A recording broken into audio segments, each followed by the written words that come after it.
മഴതോരും മുമ്പേ സീരിയലിൻ്റെ ഒരു അടിപൊളി എപ്പിസോഡിലേക്ക് എല്ലാവർക്കും സ്വാഗതം.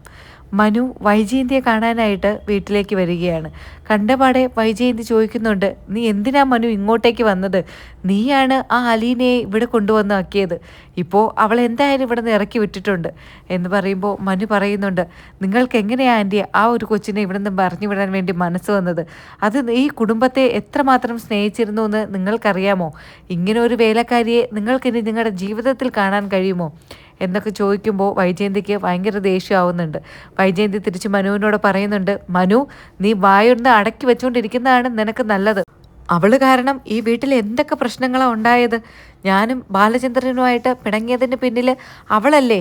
ആ ഒരു വേലക്കാരിയുടെ ഈ വീട്ടിൽ വന്നിട്ട് എന്നെ ഭരിക്കാൻ നടക്കുന്നു, ബാലചന്ദ്രനെ കയ്യിലാക്കി വെച്ചിരിക്കുന്നു. ഇതെല്ലാം അവൾ ഒറ്റ ഒരുത്തി കാരണമാണ്.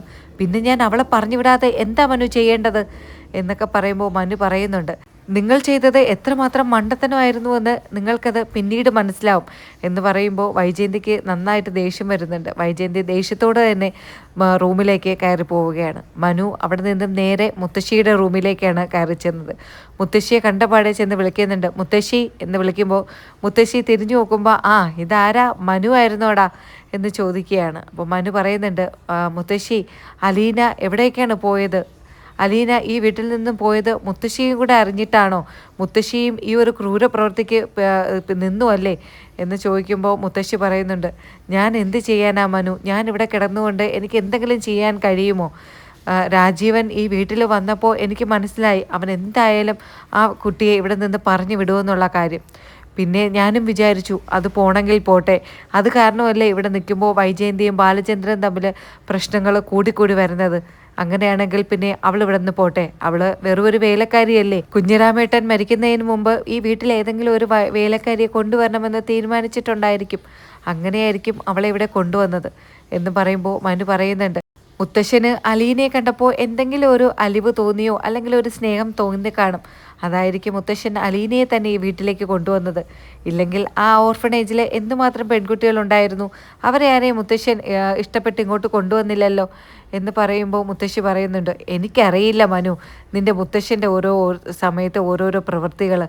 എന്തിനാണ് ആവോ കുഞ്ഞിരാമേട്ടൻ അലീനെ ഇവിടെ കൊണ്ടുവന്നത്? ഇനി ഇതൊക്കെ കാണാൻ തന്നെയായിരിക്കും എൻ്റെ വിധി. വീണ്ടും മനു ചോദിക്കുന്നുണ്ട്, എന്നാലും മുത്തശ്ശി അവളെ എന്തുമാത്രം സ്നേഹിച്ചതായിരുന്നു. സ്വന്തം മുത്തശ്ശിയെ പോലെയാണല്ലേ നിങ്ങളെ കണ്ടത്. പക്ഷേ മുത്തശ്ശിയും അതിന് കൂട്ടുനിന്നു അവളെ ഇവിടുന്ന് പറഞ്ഞു വിടുന്നതിന്.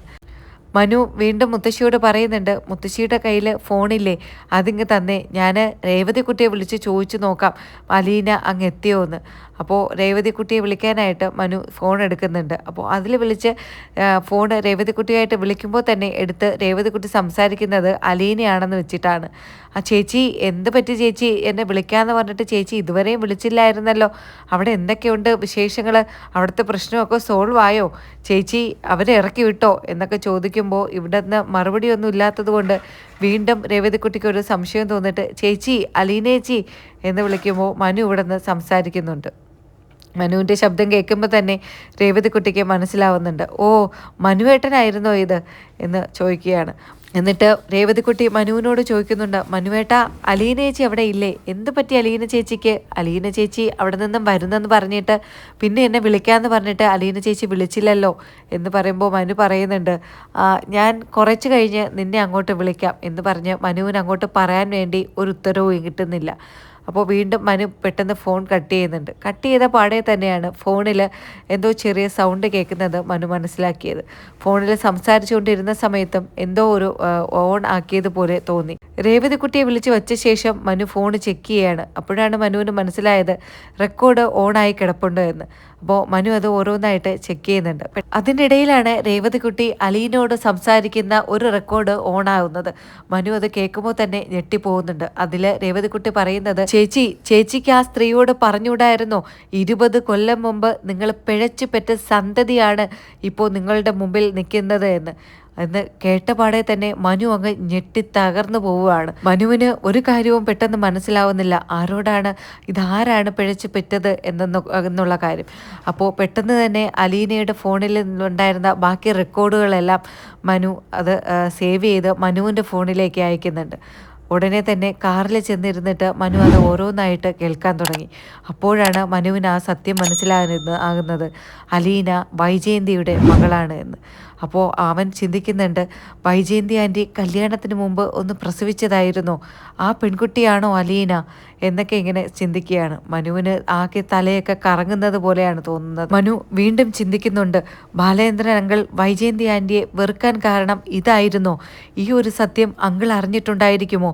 സ്വന്തം ഭാര്യയ്ക്ക് മറ്റൊരു പുരുഷനിൽ ഉണ്ടായ മോളാണ് അലീന എന്ന് അറിഞ്ഞിട്ട് പോലും ബാലചന്ദ്രൻ അങ്കിൾ അലീനയെ സ്വന്തം മകളെപ്പോലെ സ്നേഹിച്ചു. ഇത്രയും നല്ല മനസ്സിൻ്റെ ഉടമയായിരുന്നു ബാലചന്ദ്രൻ അങ്കിള്.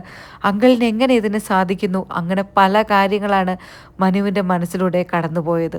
അപ്പോൾ അലീനയ്ക്ക് ഈ കാര്യങ്ങളെല്ലാം അറിയാമായിരുന്നു. അലീന ഇത്രയും നാളും എന്നിൽ നിന്നും ഈ ഒരു സത്യം മറച്ചു വെച്ചതായിരുന്നു. അപ്പോൾ അലീന ഈ കാര്യങ്ങളെല്ലാം അറിഞ്ഞിട്ട് തന്നെയാണ് ഇങ്ങോട്ടേക്ക് വേലക്കാരി എന്നുള്ള വേഷത്തിൽ വന്നത്. അങ്ങനെ പല കാര്യങ്ങളും മനു ചിന്തിച്ച് കൂട്ടുന്നുണ്ട്.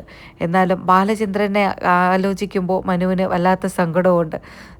ഇത്രയും നാളും സ്വന്തം ഭാര്യയെ ഇത്രയധികം സ്നേഹിച്ച് വിശ്വസിച്ച് കൊണ്ട് നടന്നിട്ട് പെട്ടെന്നൊരു നിമിഷത്തിൽ അവൾ മറ്റൊരു പുരുഷനിൽ അവൾക്കൊരു കുഞ്ഞുണ്ടായി എന്ന കാര്യം അറിയുമ്പോൾ എങ്ങനെ അങ്കിള് അത് സഹിച്ചിട്ടുണ്ടായിരിക്കും എന്നൊക്കെ ഇങ്ങനെ മനു ചിന്തിക്കുന്നുണ്ട്.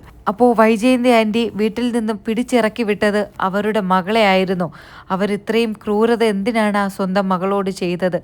അത് സ്വന്തം മകളാണ് എന്ന് അറിയുമ്പോൾ, തിരിച്ചറിയുമ്പോൾ വൈജയന്തി ആൻറ്റിയുടെ പ്രതികരണം എങ്ങനെയായിരിക്കും എന്നൊക്കെ ഇങ്ങനെ മനു ആലോചിച്ചു കൂട്ടുകയാണ്. അങ്ങനെ ആ കുറച്ച് നിമിഷത്തിൽ മനു പല കാര്യങ്ങളും കാറിലിരുന്ന് ചിന്തിച്ചു കൂട്ടുന്നുണ്ട്. എന്നിട്ട് എങ്ങനെയൊക്കെയാണ് മനു ഡ്രൈവ് ചെയ്ത് സ്വന്തം വീട്ടിലേക്ക് എത്തിയത്.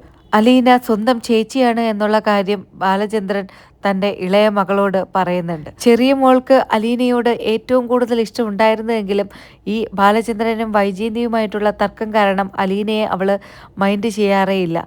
പക്ഷേ ഈ ഒരു കാര്യം അറിഞ്ഞതിൽ പിന്നെ അവളെ സ്നേഹിക്കാൻ വേണ്ടി തുടങ്ങി.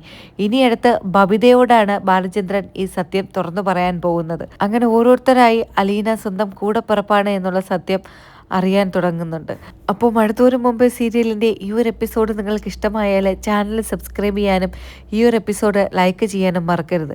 ഇനി മഴത്തോരും മുമ്പ് സീരിയലിൻ്റെ പുതുപുത്തൻ വിശേഷങ്ങളുമായി ഉടനെ കാണും വരയ്ക്കും ബൈ.